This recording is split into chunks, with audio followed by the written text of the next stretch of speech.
Hello, I'm John Ryan. And I'm JD Orr, and this is the Death, Taxes, and USA Team Handball in the Group of Death, a USA Handball podcast. Well, it might be a group of death for us, Yeah, but yeah. I am sure some of the other teams are like going, "Yeah, we'll play that USA team. That'll be all right with us." I wanted to use my Groundhog's Day, but I already did that once for this show, so Ah, I I can't mean, do well, you that could one have gone again. deja vu Deja all vu. over again. I thought about it, and I was like, we'll see. But Let's see yeah, here. Let me share the screen here. for those of you who don't know, the World Championships draw for 2025 was yesterday afternoon here, and USA got slotted into the group with Norway, Brazil, and Portugal. Um, Same three teams that they faced at the Gjensidige Cup in January of 2023 in Trondheim, Norway. So that was a tune-up kind of tournament prior to the 2023 World Championships. So they played pretty competitively in those matches, I would say. Lost pretty, I don't know. They played well, I would say, but I think based on their current form, they might be able to give them a better run for their money. All three of those teams, you never know what you're going to get. They could come out and be Dragon Slayers, and they could also lose to teams like the United States. So entertainment is on its way. Well, entertainment for sure, but uh, as I reflected a little bit in my piece, one of the saving graces that you have, and you see in the NCAA tournament. Nobody knows who those pesky guys from Gonzaga are, Yeah, like the first time that they were like on the scene, or Santa Clara and some guy named Steve Nash taking on Arizona. Um, you know, yeah. that was a big upset until we found out how good Steve Nash was in the NBA. So I mean that's one of the things you can sneak up on somebody when you're not playing on TV all the time. But damn it, we've played all of these guys before. Yes. And there's been a little bit of roster churn, but not a whole lot. They know who we are. They know we got some guys that can ball, and you know that they're not going to take us lightly. They're going to be Yep. ready to play against us. And I think looking at you got the nice breakdown there from the matchups in 2023. You know, a minus 34 goal differential across three matches, like I would say that's kind of to be expected, a 11 goal loss each round. So I think we should personally play Brazil pretty tight. It would be nice to see that at least. Yeah, we Um, we, we played them. It was 27-22 yep. and just down 12-10 at half. That's probably the best we've played Brazil in a long time. Yes. Yes. Um, but but but the counterpoint to that is, and again, familiarity breeds contempt, or awareness. They cleaned our clocks at the Pan Am Games. 40 to 27, 23-13 at halftime. Um, so you never know what can happen. All Mhm. right. But damn it, I would much rather have played somebody that we hadn't played before. And Yeah. Like I was looking at the especially groups, and it's tough especially to for go ahead. yeah, I mean especially for that pot three team, Yep. you know. Um, I don't know if do you want to look at the other Well, yeah, groups or do you want to that's look kind at of what the I was. Yeah, look at pots? the other groups. Because we can look at if you look at the groups, we can base off pots. But I was looking at some of even those kind of pot one teams. Uh, like I felt like Slovenia is a team that I don't know that I don't have any recollection of us playing them anytime recently, and they're a team that goes in these kind of waves of beatable to formidable kind of thing. Yeah. So Ah, damn it, I can't. My like I said, my mouse just died on me since I dropped it. But touchpad there. yeah, my touchpad has been acting up too. So it's like oh, all sorts of technical problems. Do you want to run through the groups real quick? Sure. Yeah, we can touch on it. Obviously Germany's coming off of a pretty good run with the Euros. Definitely they're looking for a little bit more. Uh, to see Czechia as a pot two team, I don't really understand that one. I don't know much about them at all. Being completely honest, so how they got into that, I'm not sure what the qualification was for them. Um, but Yeah, Poland's a solid team. Switzerland's a solid team as well. So yeah, the it's going to be a dogfight, I think, amongst the Czech Republic and Poland and Switzerland to get get through there. those. That Yep. is the true group of death. There's a good team that is going to. Here's a heads up. You are looking at one of the four. One of those four teams will be a champion, a President's Cup champion. Yes. Yep. Yep. At least highly likely, in my opinion. Here's your Group B. Maybe I'm misreading because I thought the two position would be your pot two teams because again It Italy is. as a Italy pot was two the team. one was a pot two team that I was Oh, like going, oh my God, where wouldn't did that be that come awesome to from? get Italy? Yeah. Yeah. Because we could beat Italy. Yeah. Italy would be favored, but I think we probably win that match 30% of the time. Yeah. It's definitely a team that I would not have considered anywhere near a pot two team. But anyways, again, I'm not So in the so what loop. happens? What happens is they took the standings from the 2023 World Cup Hmm. and they assigned it to a continent. And then the teams from the continent come in. And Italy won their World Cup qualification match. It was a big victory for them. They convincing win over Montenegro. So they get one of Europe's spots, and so Okay. that's why they're up there so high. They earned their qualification, so they get a good spot. But Algeria and Algeria and Tunisia are Tunisia going are, like yeah, we yes, can beat Italy. those are So two tough teams. yeah, Algeria's a little bit of a surprise because they were the runner ups. Usually Tunisia's better, so that'll be an interesting matchup there. Group C, Interesting. We got France will be easily taking care of business. I don't know. I didn't see how the Asian championships unfolded to know how exactly Qatar and Kuwait fell, but they're both, regular attendees at this event, I would say. So yeah, I nobody to mean take lightly. Qatar has slipped a little bit. They don't have as many Paid mercenaries. mercy. So Yeah. we'll shade our next topic. Um, Yeah. Yep. but still, still a good team. But somebody I looked at like, if the U.S. played well, we could give them a match, and I certainly would have. Well, Kuwait's a Group 4 team, so we Yeah. we wouldn't have matched up against them. Um, and then here's Group D. Yeah. This seems pretty clear to me. Yep. Um, I think those top three teams will move on. So yeah. in that Um, order. yeah. So Group B, we've already touched on this a little bit.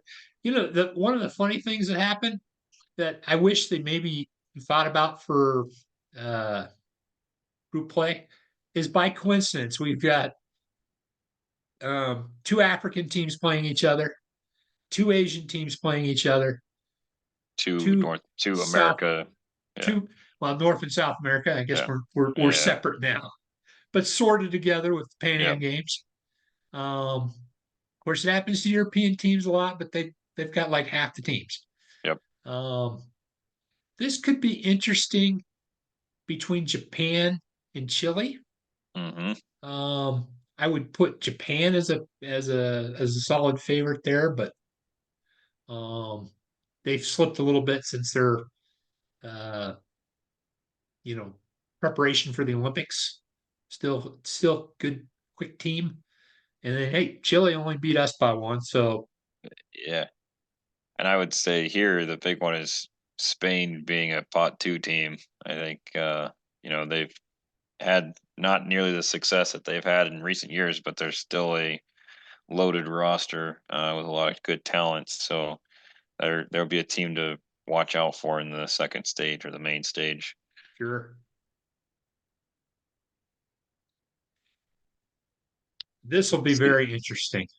hmm Not so much between Slovenia and Iceland, but that actually will be an interesting match, I suspect, to carry points into the main round.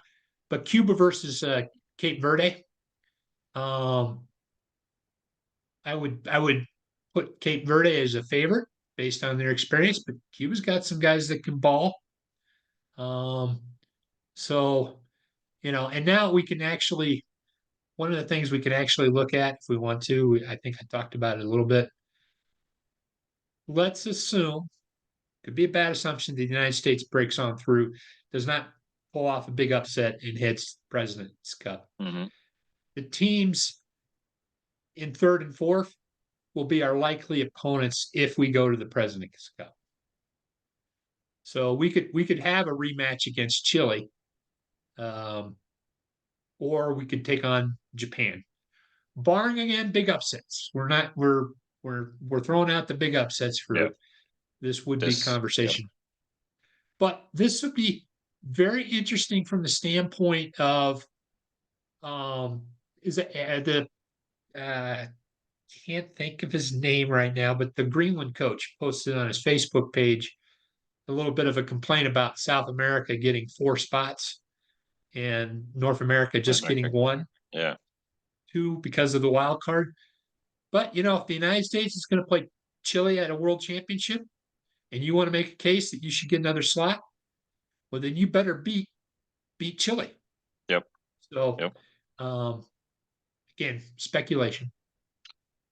Um, I think if we match up with Japan, it'll be very interesting. My initial, hunch about that team was that size wise, we would probably be superior, but I'm looking at their current roster and the height, and there's only one player at 2 meters or taller, and he's exactly at 2 meters, and everybody else is about mid 180s. So I would think Abu would have a pretty good day shooting.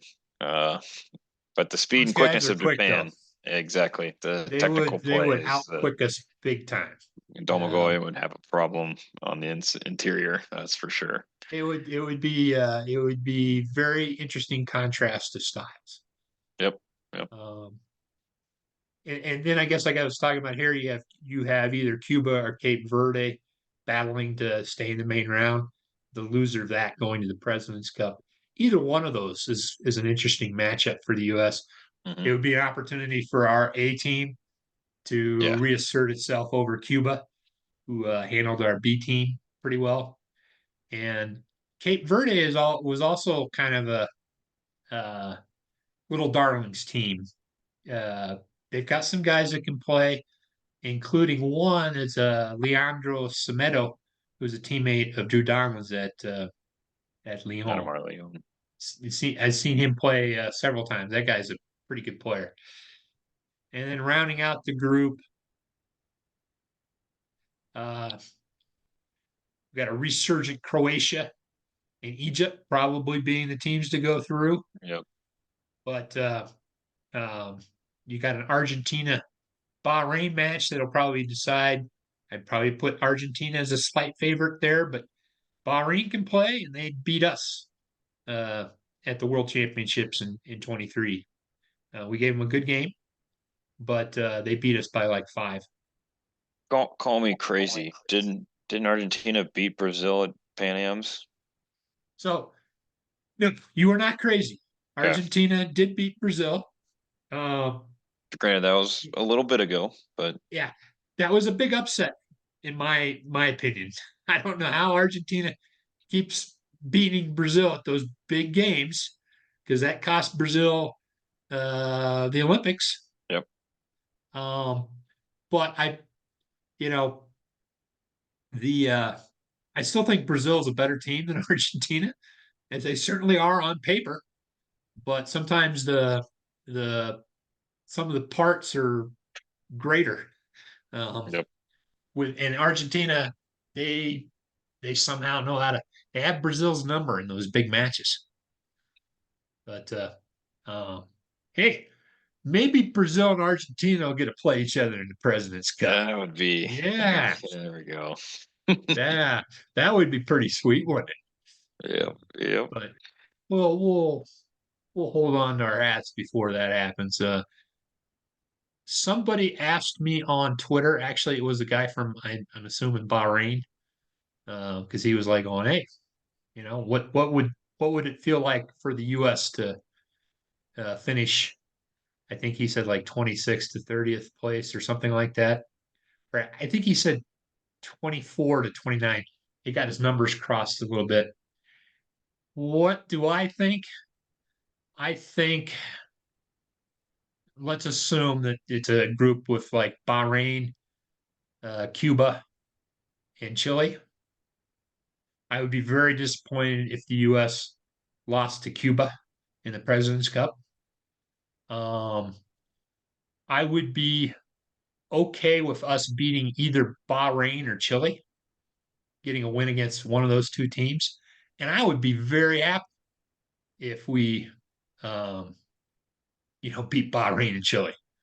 Essentially played one of those European teams for a President's Cup title. Yeah. Uh, I think how we played against Bahrain at the last World Championships and how we're kind of playing right now. I would really have the expectations that we should be either losing a close game or winning. Like that's kind of my vibe. So that would be where my expectation would be for that at least. But what European we would probably get whoever's in Group A then, yes. one of the I mean, Group A well, let's teams. get ahead of ourselves. I mean, we Yeah. we would probably be underdogs against Bahrain, Hmm. probably an underdog against Chile, although I think it would be more of a pick 'em based on the last game we played, maybe even a Matchups. Yeah. slight favorite. See how well we play. And we should be favorites against Cuba. Um, uh, but, this is all kind of speculation. And if we can beat one of these teams and go in the main round, where am I at here? If we can beat Norway, Portugal, or Brazil and go to the main round and probably get whoever's coaching that team fired, because I think that's what probably would happen, I would be ecstatic. Um, but I'm also realistic. I want to play these teams tough. Yeah. Maybe push one of them and get close. But it's not the end of the world if we don't make the main round. There's still good games to play in that President's Cup. Yep. And like I said, I really do think you got to go out and play any given day, and all three of those teams between Norway, Portugal, and Brazil, they have their ups and downs. So, um, if we come out and play a good game, Abu comes out and has another 12 goal uh, heyday, then anything's possible. So, Yep. Yep. So can you see this sometimes when I share the yep. screen? Do you see the No, different pots? I see the pots. Yep. Okay. Quick question for you. We could have sent our A team to Norca. And if that had happened, where you see Cuba in pot three, it would say USA in pot three. And where it says USA in pot four, it would probably say Serbia. Do you think Interesting. do you think that a case can be made that we should have gone with our A team to get a better draw? So, um, I'm gonna look at this more from like the business aspect of things here, and the expense. Actually, you know what? It didn't really matter because we still probably spent the same amount shipping over people from Europe for that B team, anyways. So, um, my approach was going to be that we'd save money by keeping the Euros in Europe, having them play there, but then we also still had money spent towards sending the other team to Norca and having them fly across the world to get there. So, you know, I think being in a pot three versus a pot four guarantees us a win. Looking at those pot four teams, I mean, like you said, there's only a handful of teams It that we doesn't might not guarantee be. us a win. I'd say 50-50 chance maybe. I'm looking at the teams like if we had to take on a pot four team, I think we Switzerland was not one that we're gonna be doing super Serbia hot would have with. been a tough win. I think we could beat Guinea. I think beat Kuwait. We already talked about Chile and Bahrain. Tunisia, I don't like. I don't like that matchup, and I don't like Cape Verde. So actually, now that you say that, no, I don't. I don't know. It makes a ton of difference between being in pot three or pot four, realistically. And I concur, it would have been somewhat better, but the experience they got playing Oh yeah, France and in a packed arena like that. Sweden, Yeah, yeah, they made it was the right call. And realistically, and like I said, he said even if you go to the President's Cup, we're going to get some good matches and a chance to shine, um, and pick up more wins. yep, Um, so I think it was the right call. Um, I mean, I guess you could make a case that no, you want to get the best draw possible. Um, I mean, theoretically, you could have my dream draw was Italy and Guinea. yeah, that would uh, be very nice. yeah, Yeah, if you went Slovenia, Italy, Guinea, like I mean, yeah, maybe I'm that just would have hating been on Slovenia right now, but I just feel like of the group pot one teams, like I don't know, yeah. that's our best. Slovenia would be is in my view, it's the weakest among those sides. Yeah, not that we would beat Slovenia by No, any but stretch, but goal I differential, kind of thing. yep. All right. So Cool. in January they'll be playing in Oslo, and then if they do finish in fourth place, they'll go down to Poreš in Croatia, or they will, if they make the main round, they'll stay in Oslo. So All right. Well, should we be got should be a plenty of great months. atmosphere for those matches. January is only, half a year 6. away, huh? Yeah. Well, So all right. we Should got we? a lot of discussion on figuring out the streaming situation and where those games might be viewed. We'll get to that later. So, Oh, don't even get me started on streaming and the efforts that should be made to get mhm, handball on TV mhm. in the United States. That's a The whole separate whole podcast other. day. I, Multi episode discussion. if there was a silver bullet to help the USA become bigger, it's more matches on TV or a quality streaming platform with a partner who also wants to promote. I didn't used to always put that last Yeah, caveat in, last nugget but freaking ESPN, you know, hiding our matches on doesn't do us any ESPN good. Plus. Yeah. All right. All right. So we move on to another topic. On the same note of we talked about mercenaries with Qatar. Uh, touch upon our mercenaries on the club side of things here with the Cal Eagles. Do a little bit of a deeper dive into what the composition of this squad. So, It, hey, man, my commentary did get quite a few views. Kind of limited on the comments this time. Uh, I've gotten positive feedback. Nobody has told me I'm out to lunch.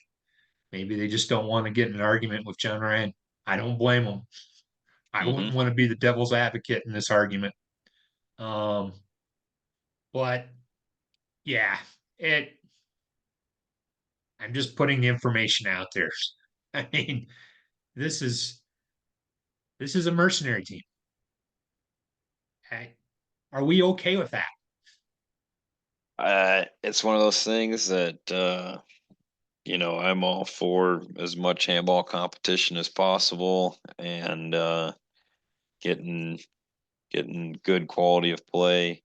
Uh, and it comes down to what we're playing for, you know. So I've always had, I think, some qualms with the Super Globe rosters that you compete all year with one team, you go to Super Globe, qualifiers with another team, and then you go to Super Globes with another team, and it's what are we doing here, and at the end result, it's all still to have the same result of losing. So like, Oh, that's where I oh, oh, kind of oh, get oh. frustrated.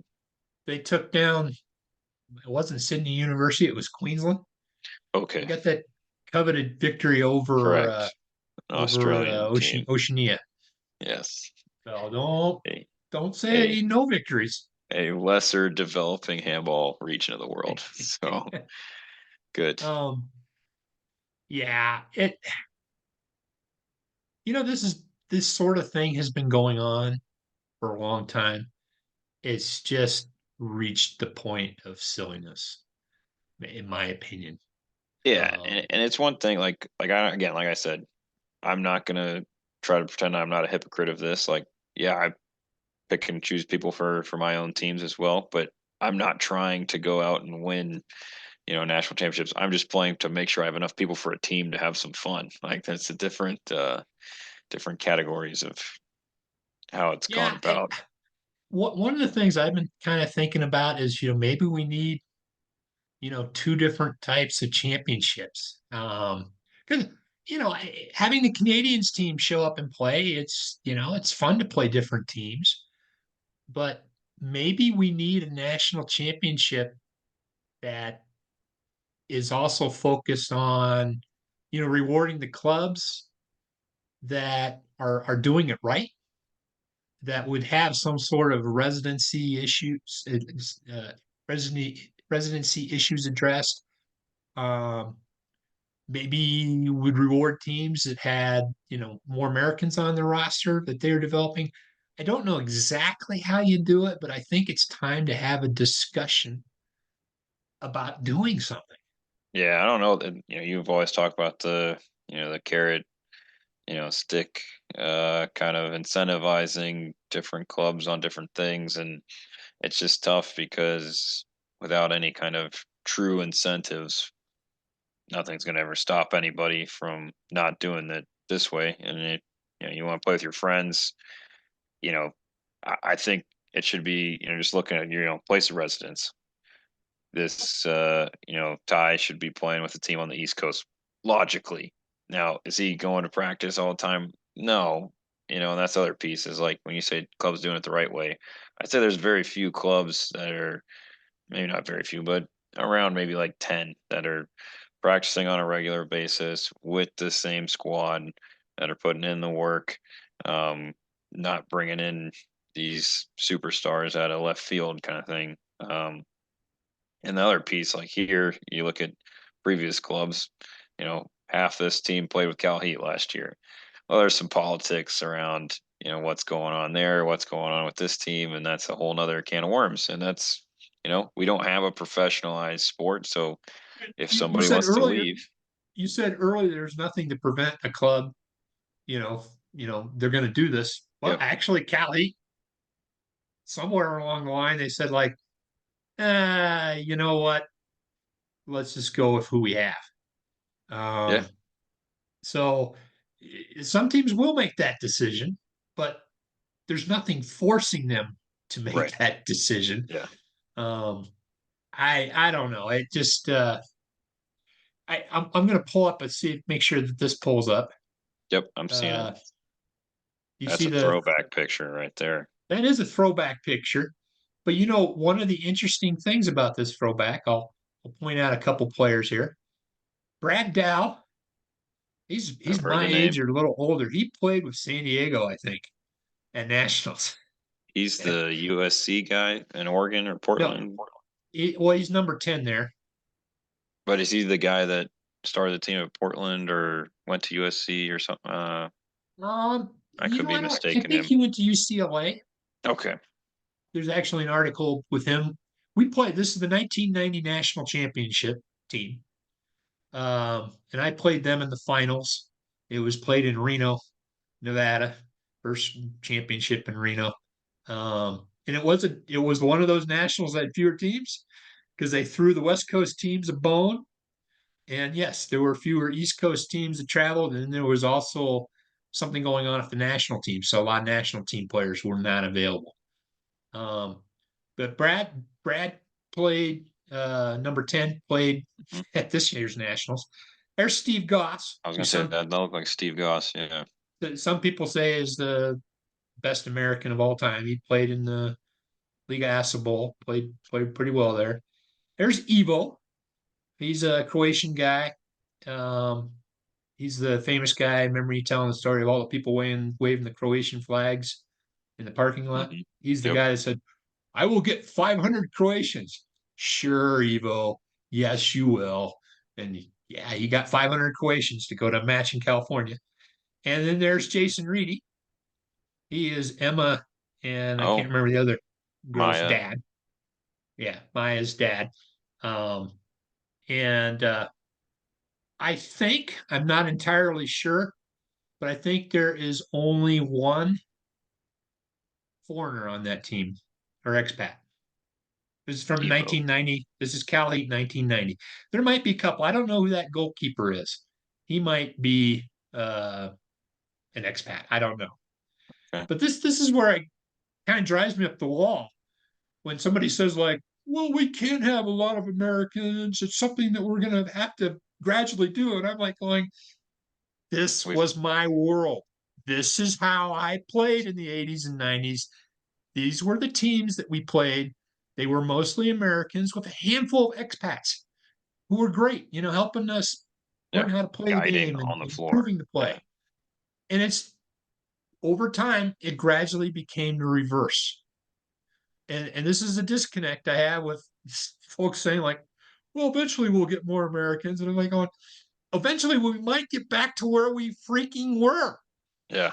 All right. Yeah. Because I can tell you in the Condors, we had this Danish uh, we had a Danish wing and a Greek wing that played for us. We'd have one or two guys that would join our team, and it was great.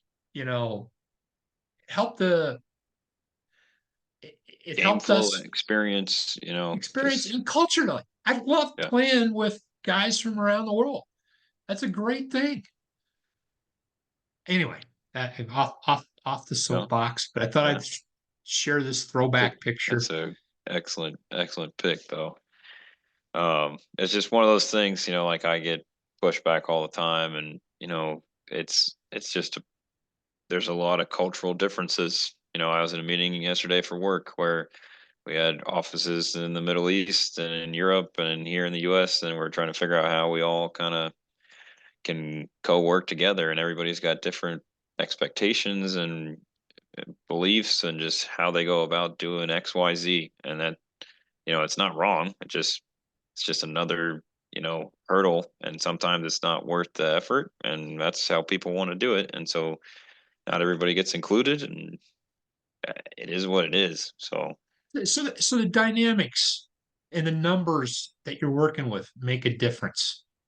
If you have just a handful of Europeans joining your team, they gravitate to the American norm. yep. If you have a handful of Americans joining a predominantly European team, they end up gravitating to the European norm. And I say norm, I mean, culturally, there's a lot of similarities between Europeans and Americans, particularly Western Europeans, sometimes Eastern Europeans that kind of throw you for a loop a little bit. Um, it's just different. Yeah. And And we aren't even dealing with just Europeans either. We have some Asian players, we got some African players, got some South American players. You got, you know, global. We got so many global mixing pots in here. I, something should be done. I just, God help us. I mean, I'm not sure exactly what the is. Where you put a working group together and you look at it and you say, what are we trying to accomplish? Um, how do we go about it? What are some solutions? And you you you work for a solution. That is what should happen. What will probably happen? Nothing. Yep. And Yep. I am here to state very loudly, taking no action, making no decision is a decision for the status quo. Ignorance is no longer an excuse. Yep. If you are on the board of directors, if you're the CEO and you see this and you do nothing about it, you're saying, well, yeah, this is cool. That is what you are deciding. Maybe it is. Maybe this is what we want.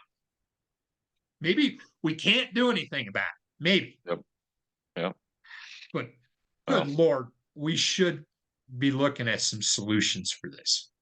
I All right. can tell you as someone who was on the board, and part of the reason why I left was the lack of activity, and clearly it's still the case.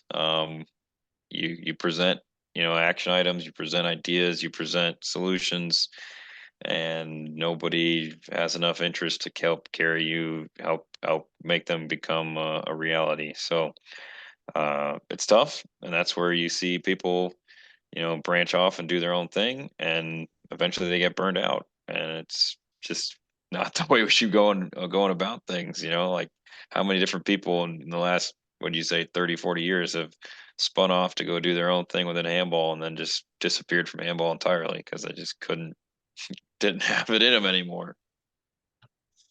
Maybe those are the smart ones. Yeah, maybe, maybe. Well, I don't know. We could only point something out. And I guess that's one thing too. This sort of thing happened in the past. You'd see a player and go like, "Who's that dude?"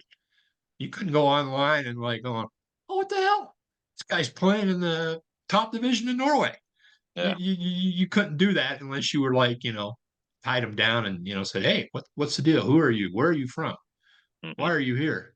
Yeah. All right. Well, burnt out a little bit on that. We got a little bit over a minute. I guess the next thing maybe we'll talk about that next time. Uh, is my dream of a reality show. Yep. And Um, one thing am that I many of dreaming? it's doable. It's doable. If just somebody's got to follow people around with cameras all the time. Uh, I think it's doable, and probably a big reason why I think it's doable is because it sort of came close in 2017. That guy got flown over, treated real nice by the IHF, gave him a briefing on what the reality show concept was, and that was without an Olympics on the horizon, guaranteed. Yeah. Yeah. Um, and this is my point too. The other thing to me is the growth in women's sports just in the last year has just been incredible. You got a But picture of the reason right there. uh, don't even get me started. Don't even get me started. I am making a lot of money off of the Indiana Fever's problems, though. I am Yep. very happy about that. It's good. But It's we'll good. talk more about that next time.